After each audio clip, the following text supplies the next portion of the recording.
I make this statement in a form of tribute for and on behalf of my siblings.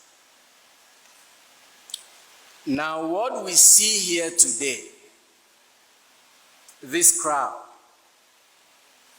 this presence, is a manifestation of love over hate. It is a manifestation of love over any form of cruelty, of any form of political divisiveness, any form of ethnic and barbaric atrocity that is being perpetrated in Bawku. Those of you who are very much aware of the situation in Bawku would bear me out that, with all due respect, Bawku is no longer a place for the living. It is a sad, volatile zone. And what I decry the most is that when Philip was hesitant to go back to Bawku after his study leave had expired, I pushed him to go. I kept telling him, bros, you would be promoted. Just go. Send your certificates and your cover letters. Just go and come back and join us in the law firm. I mean, you would even join the legal department in the service if there is one. He traveled on that fateful day with Harris Corte, both of them traveling at the front seat. Harris brought Philip back in a body bag.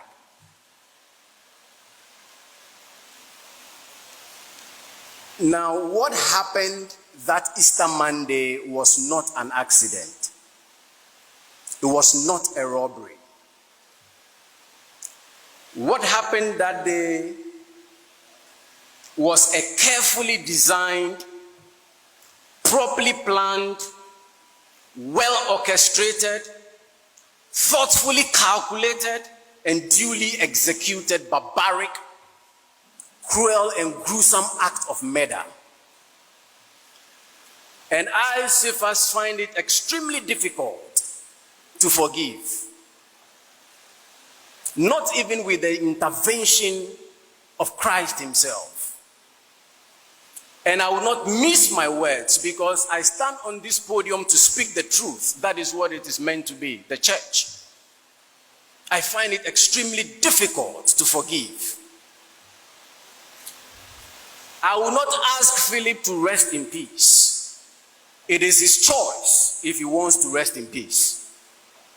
If he does not want to rest in peace, I leave it to him. Philip hustled.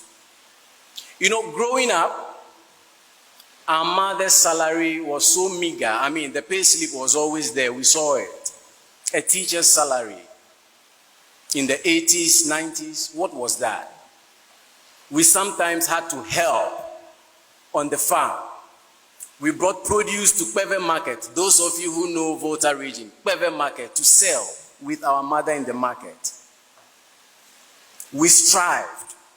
When Philip became an immigration officer, he spent his salary on all his siblings. There is not a single sibling of Philip who did not benefit from him. And what are we doing in the north? My learned friend, Mr. Techi, your men are there holding pens and notebooks in very beautiful and colored green uniforms. When I saw Aidia and Afari yesterday, my heart sank. They are totally deformed. And these are people that you seek to protect. And what are they doing to you? What are they doing to your men? The week in which Philip died, at least my own investigations as a lawyer showed that not less than 33 people died. The week after Philip died. In fact, they did not die, they were murdered.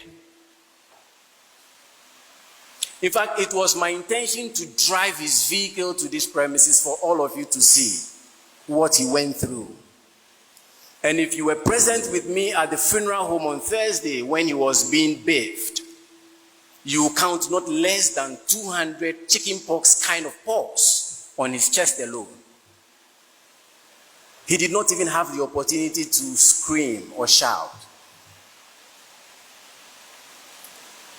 I know very well that the military is doing a good job up north, and I commend them.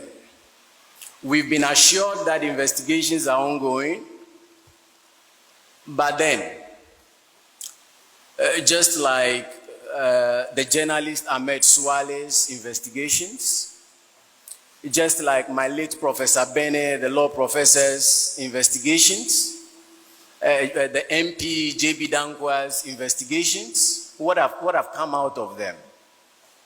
I do not see any justice for my brother.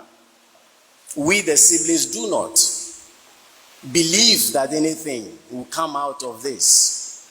There's going to be one pomp and pageantry of a ceremonial something.